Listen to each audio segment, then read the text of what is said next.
All right, this beauty right here is a spaghetti squash. I know it actually looks like a melon that they put in the wrong aisle in the store, but it's not. It's a yellow squash, and if you cook it properly, the flesh inside is actually going to separate into these amazing spaghetti-like strands, hence the name. All right, so let me show you how to do this. It's so easy. By the way, there's a label on these things that tell you how to cook it. I want you to just ignore that.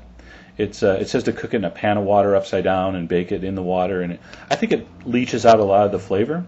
So I want it to retain more of the flavor. I'm going to cook it in foil with no water.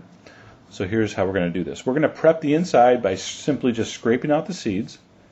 So just take yourself a spoon and just, the flesh is really hard and firm, so you don't have to worry about doing any damage. Just scrape it and get rid of all those seeds. See, nice and clean.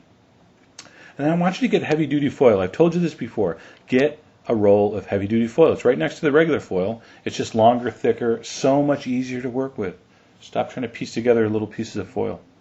All right, so just wrap that up nice and tight. All right, up on both ends. And then I want you to heat your oven to 375. Put this on a sheet pan, and I want you to roast this for about an hour to an hour and 15 minutes. Depends on how big the squash is. Mine took about an hour and 10 minutes. You're looking for fork tender, okay? So when the fork goes in easily, you know you're ready to roll.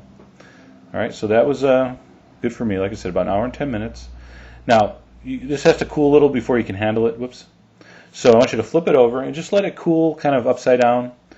See, I almost took that label off, then I remembered. I think this is like a mattress. I think you need to leave the label on, so I didn't want to get in trouble.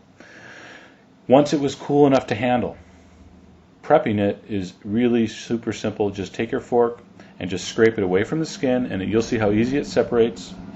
And then, again, it gets its name because look at those strands of squash. It looks just like spaghetti when you put it on the plate. Now, for this dish right here in particular, I just dressed it really simply. I just wanted to enjoy that kind of pure squash flavor. So I drizzled a little olive oil on there, some nice black pepper. I'm going to put a little salt on here, and the salt I'm using is a sea salt. So if you've never used sea salt before, check the link on the page. But really nice salt. It tastes, well, it tastes like salt, but it's nice. And then we're going to finish with some delicious, real Reggiano Parmesan. All right, you're not allowed to use fake cheese if you watch my videos. Okay, so get some really expensive, nice Reggiano Parmesan. Nothing like it. And there is a beautiful plate of veggie.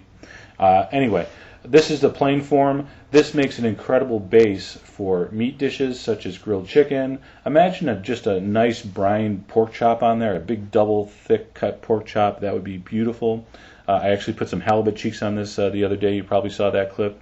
Anyway, I want you to give this a try. It's foolproof. You're going to love it, and enjoy.